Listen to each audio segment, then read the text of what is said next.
What is the worst thing your teacher has ever done? Hello, fellow Redditors.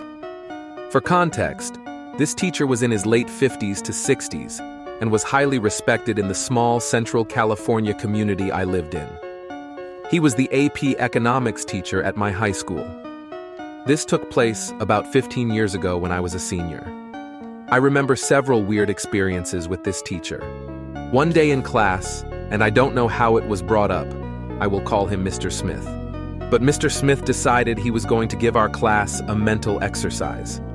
I didn't think anything of it, but then again, I was a pretty innocent and naive teenager at the time. The class went along with it and didn't see an issue with this.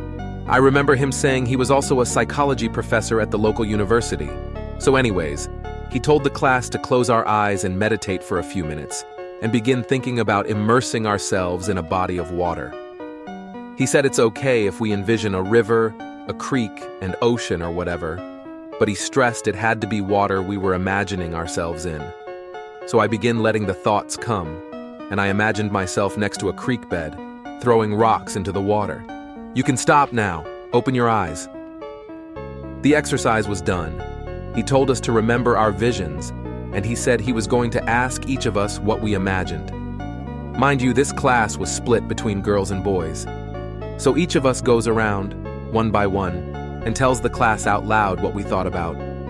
I remember a boy in my class said he imagined himself in a rushing waterfall. There were girls that mentioned they were swimming in a lake, fishing at the pond, and so on. My turn came, and I told Mr. Smith and our class I imagined myself next to a small creek. I specifically remember he has this weird grin the entire time each of us were telling him what was in our minds during this exercise. Mr. Smith finally told us why he had the class do this exercise.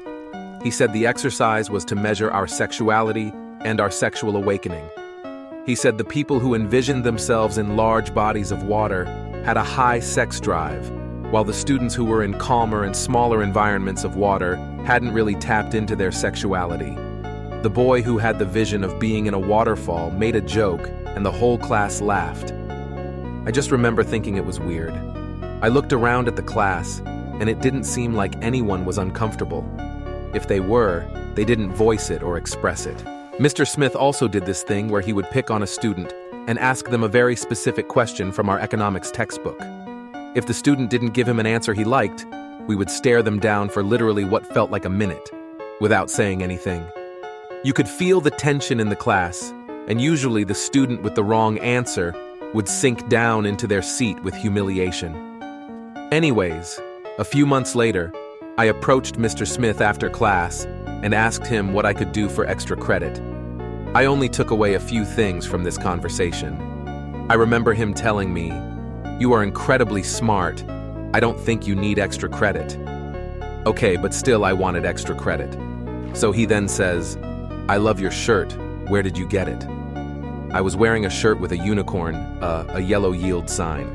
So I told him I bought it at a thrift store called Red Light, located in Seattle, where I am from.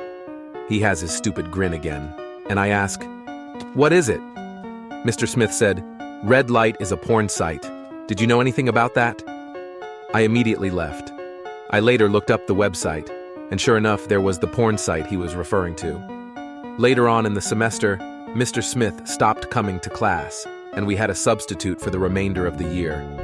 I remember other students whispering in class where Mr. Smith had gone, and some students were saying he got in trouble and was being investigated.